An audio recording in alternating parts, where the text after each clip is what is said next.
혹시 메타버스라는 단어를 들어보셨나요? 메타버스란 가상을 의미하는 메타와 세계를 의미하는 유니버스의 합성어로 현실을 초월한 가상의 세계를 말합니다. 구체적으로 정치와 경제, 사회, 문화의 전반적 측면에서 현실과 비현실이 공존하는 생활형 가상 세계이죠.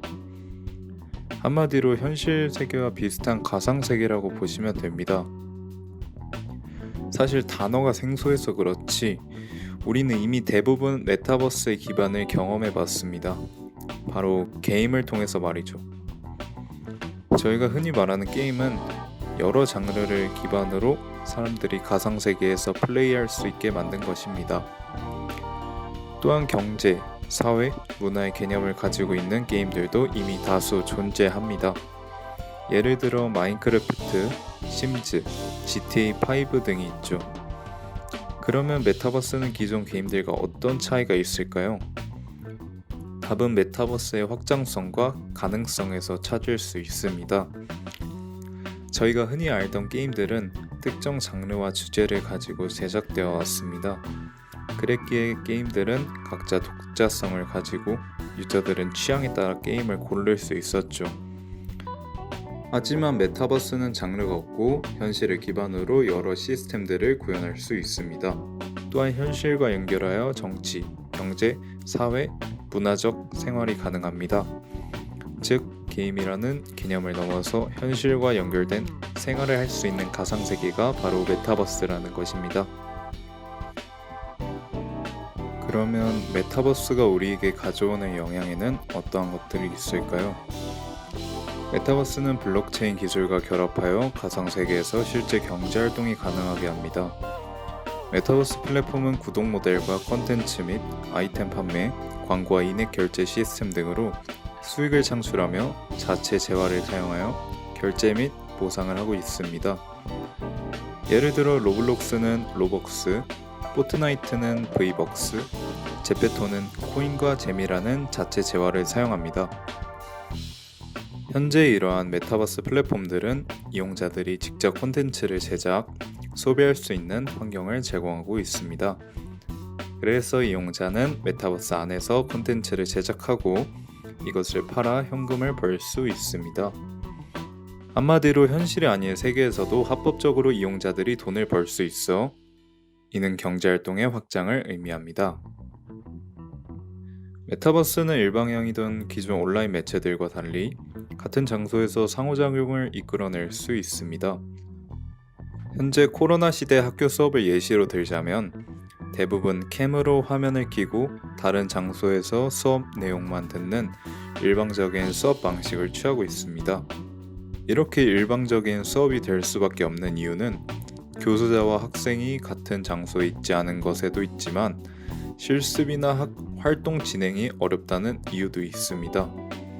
하지만 메타버스 플랫폼을 이용한다면 자신의 아바타를 직접 조정하여 수업에 참여하고 활동과 실습에 참여할 수 있어 온라인 수업의 한계를 보완할 수 있습니다. 또한 학교 수업뿐만이 아닌 콘서트 공연, 운동경기 관람 등에도 적용하여 현재 코로나로 인해 통제된 많은 시스템들을 가상에서 안전하게 즐길 수 있고 코로나 바이러스와 같은 앞으로 현실 세계에 다가올 위험에 대비할 수 있는 한 가지 수단으로서 작용할 수 있음을 의미합니다. 메타버스 플랫폼에서는 가상사회에서 자신의 분신을 의미하는 시각적 이미지인 아바타라는 개념을 도입하여 가상의 자신의 모습을 만들 수 있습니다. 그러므로 현실 세계의 자신의 모습과 다른 새로운 자신을 만들 수 있습니다. 이는 아직까지도 현실에서 이슈가 되고 있는 인종차별 문제를 예방할 수 있고 현실에서의 자신의 모습을 마음에 들어하지 않는 사람들도 원하는 모습으로 생활할 수 있어 그들에게 자신감을 심어줄 수 있습니다. 하지만 이러한 메타버스에도 좋은 점만 있는 것은 아닙니다. 메타버스는 현실 세계 확장으로 일상생활과 연결되어 가고 있습니다. 그러다 보니 실제 세계에서 벌어지는 많은 부조리와 범죄들이 메타버스 안에서도 똑같이 일어날 수 있습니다.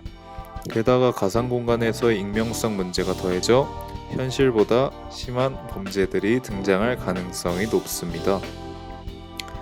특히 어린 세대가 주로 열광하고 보이는 세계인 만큼 청소년들의 탈선의 장소로 활용되거나 범죄에 노출될 우려가 있습니다.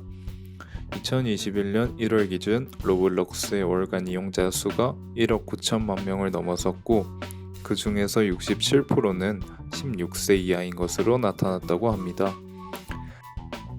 제페토의 글로벌 이용자 수는 2억 명을 넘어섰고 이 중 약 80%가 10대라고 합니다. 이렇게 메타버스를 제공하는 플랫폼의 이용자 평균 연령을 보면 10대가 대부분이라는 것을 알 수 있는데 아직 성숙하지 못한 미성년자들은 범죄에 쉽게 걸려들거나 동조할 수 있기 때문에 충분히 잠재적 위험에 노출되어 있다는 것을 의미합니다. 실제로 제페토에서는 익명의 이용자가 아동에게 제기한 성희롱 발언 등으로 구설에 오른 바 있고 영국에서는 로블록스를 통해 7에서 12세 사이 미성년자들에게 지속해서 접근한 23세 남성이 징역 2년과 5년간의 성희롱 예방 명령을 선고받은 사건도 있었습니다. 또한 만약 메타버스 플랫폼이 해킹당하게 된다면 그로 인해 입는 피해의 양은 어마어마할 것입니다. 현실 세계와 깊게 연관이 있는 만큼 메타버스 세계의 정보적, 경제적 가치는 매우 높을 것이고 해킹 범죄에 대한 확실한 대비가 필요할 것입니다. 현실의 디지털화로 인해 거리적 개념이 사라지고 상업의 승자 독식 현상이 생겨날 가능성이 있습니다. 예를 들어 흔히 말하는 인터넷 강의, 인강이 등장하고 일타 강사가 등장하면서 전국의 수많은 학원들이 충격에 빠진 적이 있습니다. 인강이 등장하기 전에는 학원이라면 집 근처와 같이 거리적 요소를 고려하여 고르는 게 합리적이었지만 거리에 제한이었고 원하는 강의를 원하는 시간대에 훌륭한 강사에게 받을 수 있으니 학생들에게는 즉 거리, 인원, 시간이라는 부분에서 학원의 인터넷 강의에 비해 한계가 있었고 차별화를 내세우지 못하는 학원들은 큰 피해를 입었을 것입니다. 그러면 가상세계에서는 어떨까요? 가상세계는 거리적 개념이 없으니 상대적으로 더 좋은 상업시설에 많은 사람들이 쏠릴 것입니다. 물론 뛰어난 기업이 마땅한 대우를 받는 것은 당연한 일이지만 그 기업에 대한 강렬한 인식으로 인해 앞으로 성장할 가능성이 있는 기업들이나 새로 시작하려는 기업들에게는 발전할 수 있는 발판조차 없다는 것입니다. 특정 분야에서 경쟁하는 기업이 많을수록 그 분야는 성장하고 발전합니다. 하지만 승자 독식으로 인해 한 기업이 그 분야를 독점하면 경쟁은 점점 줄어들 것입니다. 현재 메타버스는 다양한 장소에서 실제로 사용되며 실용성을 증명하는 단계에 이르렀습니다. 예를 들어 버클리 대학교에서의 가상 졸업식, 순천향 대학교의 메타버스 입학식, 그리고 유명 래퍼 트래비스 스캇의 포트나이트 메타버스 공연, 하나은행의 신입은행원 메타버스 수료식 등이 있습니다.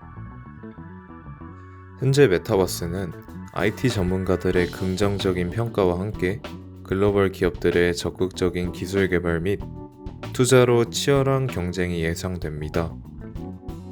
먼저 메타버스 플랫폼의 경쟁력 확보를 위해 이용자 확대와 양질의 콘텐츠 생산을 위한 시스템이 필요합니다.